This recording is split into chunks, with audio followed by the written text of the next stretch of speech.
ఇది ముళ్ళు కూర. ఇది మా నానమ్మ నాకు నేర్పిన కూర. ఇది ఊళ్ళలో అందరూ తింటారు. సో ఎవరికైతే వీలుంటే వాళ్ళు చేసుకొని తినండి. నేను చేసి చూపిస్తున్నాను. ఇది కడిగేసిన ముళ్ళు కూర. ఇందులో ఉల్లిపాయలు పచ్చిమిర్చి వేసి కొంచెం ఒక నిమిషం వాటర్ వేసి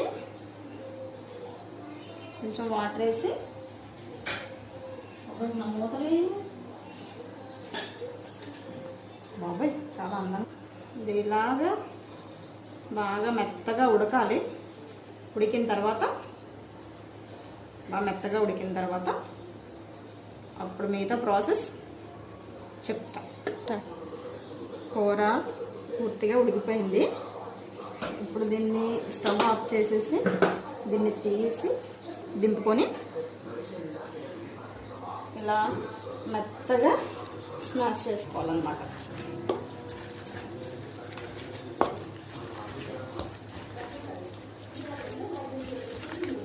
మెత్తగా చెయ్యాలి.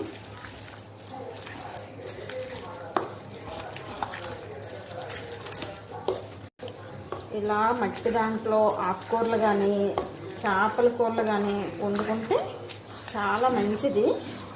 ఎక్కువ మట్టి లేదంటే సీవెండ్ మాత్రం వాడకండి. సీవెండ్ అంత మంచిది కాదు. ఎవరైనా తెల్ల గిన్నెలు ఉంటే అవాయిడ్ చేసి అట్లీస్ట్ అన్నమైన స్టీల్ దాంట్లో వండుకోవడానికి ప్రయత్నించండి. నేను ఇంకా కొనుక్కోవాలి. నా దగ్గర ప్రస్తుతానికి ఇలాంటివి 2 ఉన్నాయి. ఒకటి పెద్దది, ఒకటి చిన్నది.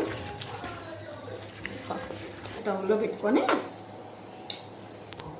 స్టవ్ ఆన్ చేసి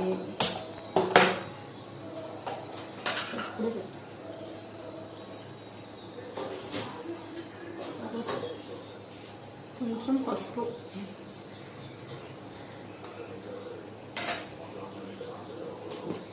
సాల్ట్, సరిపడా సాల్ట్,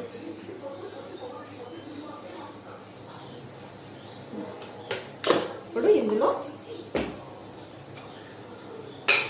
ఎండి మామిడికాయ ముక్కలు, ఎండిన ముక్కలు ఇవి నానుపుకున్నాను. ఇవి ఇందులో వేసి కొంచెం మగ్గనిచ్చి అప్పుడు మనం తాలింపు పెట్టుకుందాం. ఇందులో కారం వేయట్లేదు, ఎందుకంటే ఎండుమిరపకాయలు ఎక్కువ వేసి తాలింపు పెట్టుకుంటే బాగుంటుంది. ఆల్రెడీ పచ్చిమిర్చి వేసాం కాబట్టి ఎండుమిర్చి వేసుకుందాం. ఎండుమిర్చి తగ్గించి కారం వేసుకున్నా బాగానే ఉంటుంది. ఇంకో విషయం ఏంటంటే ఇందులో ఎండి నెత్తళ్ళు కానీ ఎండి రొయ్యలు కానీ తాలింపు పెట్టుకుంటే బాగుంటుంది. ఆకుకూరలో గోంగూరలాగా. కాకపోతే ఇది పుల్లగా ఉండదు. పుల్లగా లేదు కాబట్టి మనం మామిడికాయ వేసుకున్నాం. ఇది బాగా మన సైడు ముసలోళ్ళు ఎవరైనా ఉంటే అమ్మమ్మలు నానమ్మలు చేసే ఉంటారు. ఒకసారి గుర్తు తెచ్చుకొని ఎవరి దగ్గరైనా అవైలబుల్గా ఉంటే ఆకుకూర వండుకోండి. ఇది ఉడికిపోయింది. ఇప్పుడు మనం తాలింపు పెట్టుకుందాం. తాలింపుకి కావాల్సింది ఉల్లిపాయలు, జీలకర్ర, ఎండుమిర్చి, కరివేపాకు. తాలింపు పెట్టేసుకుందాం.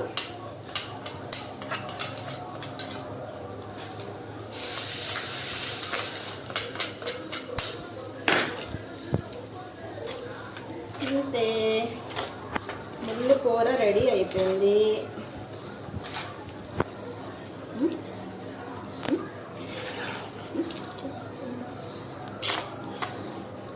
ముళ్ళు కూర రెడీ అయిపోయింది. ఎవరన్నా వండుకొని తినండి అమ్మా. కాయగూరలు ఏమి దొరకట్లేదు అని బాధపడొద్దు. పల్లెటూరులో ఉన్నవాళ్ళు ఎవరైనా ఈ ఆకుకూర ఈజీగా దొరుకుద్ది. ఈ ఆకుకూర ఏంటి అన్నది ముందు ఫొటోస్ పెడతాను. అవి చూసి గుర్తుపెట్టి తెచ్చుకొని వండుకోండి. మన పల్లెటూరులో బోల్డ్ రకాల ఆకుకూరలు దొరుకుతాయి.